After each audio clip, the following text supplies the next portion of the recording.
সব মিলিয়ে হাওড়া ব্রিজের চত্বর এখানে ইতিমধ্যেই রণক্ষেত্রের আঘাত ছিল পরিস্থিতি। পুলিশ জল কামান চালিয়ে কিন্তু করার চেষ্টা করছে জনতাকে। সব মিলিয়ে এই মুহূর্তে উত্তপ্ত পরিস্থিতি তৈরি হয়েছে।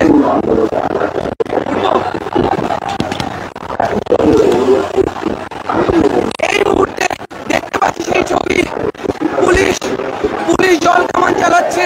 সব মিলিয়ে যেসব বিক্ষোভকারীরা ছিলেন তাদেরকে ছত্রভঙ্গ করার চেষ্টা হচ্ছে। আপনাদের সরাসরি সেই ছবি দেখাচ্ছি। এই মুহূর্তে সবচেয়ে বড় খবর, হাওড়া ব্রিজ চত্বরে যে বিক্ষোভকারীরা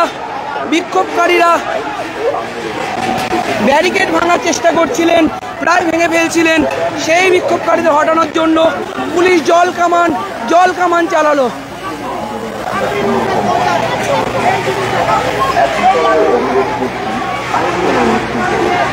জাতীয় পতাকা নিয়ে বিক্ষোভকারীরা জল কামানের সামনে দাঁড়িয়ে রয়েছেন।